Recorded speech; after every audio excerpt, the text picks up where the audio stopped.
খাদ্য অভ্যাসের ইতিহাস চর্চার কয়েকটি বিখ্যাত গ্রন্থের নাম লেখো এবং গ্রন্থগুলির লেখক কারা। খাদ্য অভ্যাসের ইতিহাস চর্চা সম্পর্কে আমরা বেশ কয়েকটি গ্রন্থেরই উল্লেখ পাই।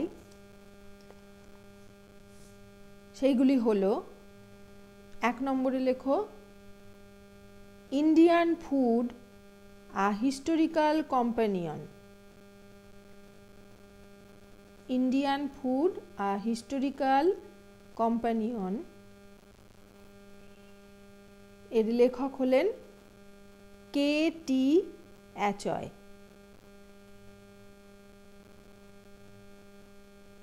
তারপরে লেখো ইন্ডিয়া ফুড অ্যান্ড কুকিং। এই গ্রন্থের লেখক প্যাট চ্যাপম্যান।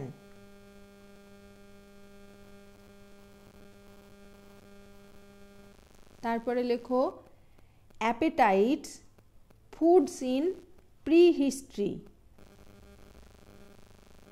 এই গ্রন্থের লেখক জে গ্র্যামিলিয়ন।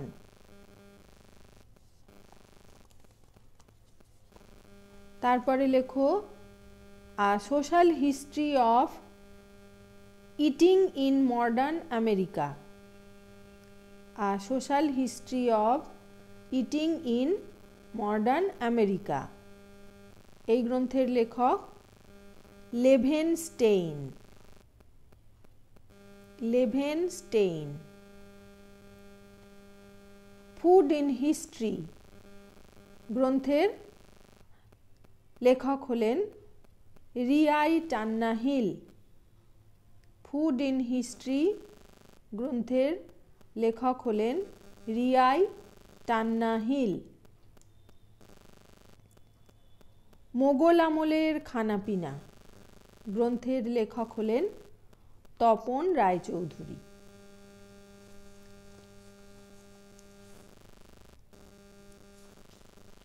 পরের প্রশ্নে যাব। ভারতে প্রথম আলু চাষের প্রচলন করেন কারা?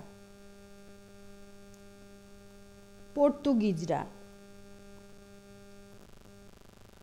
ঢাকাই খাবারের উদ্ভব কিভাবে হলো?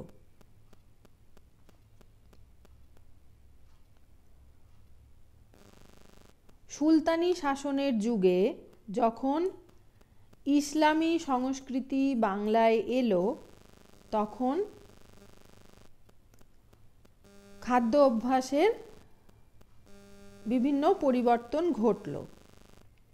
সেই সময়ে ঢাকা প্রাদেশিক রাজধানীর মর্যাদা লাভ করে এবং তাদের নিজস্ব রন্ধন প্রণালীতে পার্শ্বিক খাদ্যরীতির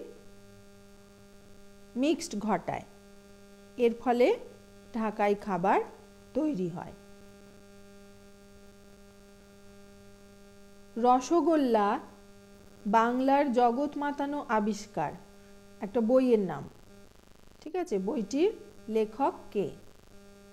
রসগোল্লা বাংলার জগৎ মাতানো আবিষ্কার গ্রন্থটির লেখক হলেন হরিপদ ভৌমিক।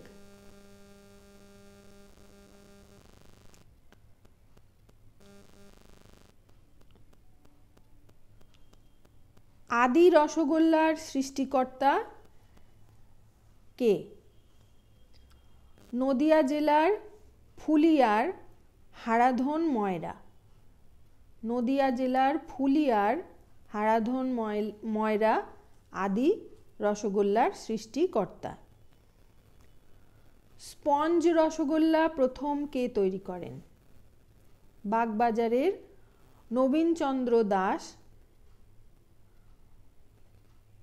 স্পঞ্জ রসগোল্লা তৈরি করেন। স্কটল্যান্ডকে কেকের দেশ বলা হয় কেন?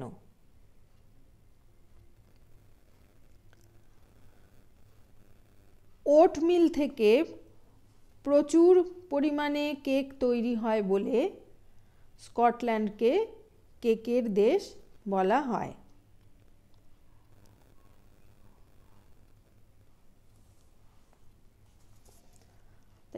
এই বিভিন্ন লেখকদের গ্রন্থ, যারা এই খাদ্য অভ্যাস সম্পর্কে বিভিন্ন বিষয়ে লিখেছেন তাদের এই গ্রন্থগুলিতে, এই গ্রন্থগুলোর নাম আর এই রসগোল্লা সম্পর্কে বা ঢাকাই খাবার সম্পর্কে তোমরা যদি একটা ধারণা পাও, তাহলে তোমরা খাদ্য অভ্যাসের ইতিহাসটা কি সেটা বুঝতে পারবে।